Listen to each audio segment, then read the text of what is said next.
வணக்கம் மக்களே. Hi. Are you more Crazy about இந்த ஏஐ இமேஜ் ஜென்ரேட் பண்ற ஆளா நீங்க? போச்சுக்கோங்க. அப்போ உங்களுக்கு தான் இந்த வீடியோ. ஒரு முக்கியமான மேட்டர் இருக்கு. வீடியோ ஃபுல்லா பாருங்க. லாஸ்ட்ல அது என்ன மேட்டர்னு சொல்றேன். இந்த ஏஐ ஜென்ரேட்டர்ல பல வகை இருக்கு. அதுல ஒன் ஆஃப் த ஸ்டைல் தான் கிப்லி. அதே மாதிரி Disney, caricature, comic book, picture அப்படின்னு எக்கச்சக்கமான இந்த ஸ்டைல்ஸ். எப்படி இந்த ஸ்டைல்ஸும் எக்கச்சக்கமா இருக்கோ அதே மாதிரி இதுல யூஸ் பண்ற அப்ளிகேஷன்ஸும் எக்கச்சக்கமா இருக்கு. இந்த ChatGPT போடுங்க. அதனால என்ன சொல்ல வரேன்னு தானே கேக்குறீங்க. அதாகப்பட்டது என்னன்னா, இது மாதிரி ஆப்ஸ்ல எல்லாம் நம்ம ஹியூமன்ஸ் பிக்சரை தனிப்பட்ட நபரோட நாலேஜ் இல்லாம அவரோட இமேஜா அப்லோட் பண்றது அஃபென்ஸ், சிவியர் அஃபென்ஸ் அப்படின்றது மூலியமா நடக்கிற கிரைம்ஸ் அன்றாட வாழ்வியல்ல நம்மளே கிரைம்ஸா எவ்வளவோ பார்த்திருக்கோம். அந்த மாதிரி ஏஐஸுக்கு வந்து இந்த குறிப்பிட்ட லெவல்ஸ் ஆஃப் ஒரு பேரிகேட் இருக்கு.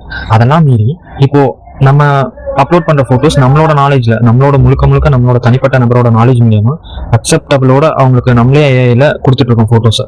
அப்போ அதை என்ன வேணாலும் யூஸ் பண்ணலாம், எப்படி வேணாலும் யூஸ் பண்ண அவங்க. அதுக்காக நீங்க எதுவுமே பயப்பட தேவையில்லைன்னா அப்ப எதுக்கு இதை பேசிட்டு இருக்கேன்னு கேட்கணும். அப்படி இல்லைங்க, நம்ம பண்ற விஷயத்துல நெகட்டிவ் சைடு என்ன இருக்குன்றதையும் நம்ம தெரிஞ்சுக்கணும். சேகரிச்ச விஷயங்கள் உங்களுக்கு தெரிய உங்களுக்கு ஆல்ரெடி இதெல்லாம் தெரிஞ்சிருந்தா ஓகே. தெரியாத பட்சத்துக்கு உங்க ஃப்ரெண்ட்ஸ் யாராவது இந்த ஏஐ ஆப்ல கிரேஸா இருந்தாங்கன்னா அவங்களுக்கு ஷேர் பண்ணி கண்டிப்பா தெரியப்படுத்துங்க. அதை விட்டுட்டு கமெண்ட்ஸ்ல வந்து கழுவி விடாதீங்கன்னா ஸ்டூபிட்ஸ். டெய்லி வந்து உங்களுக்காக பிட்டு பிட்டா போடுறேன். நயா சாமி நீங்க பிட்டு போதுமா?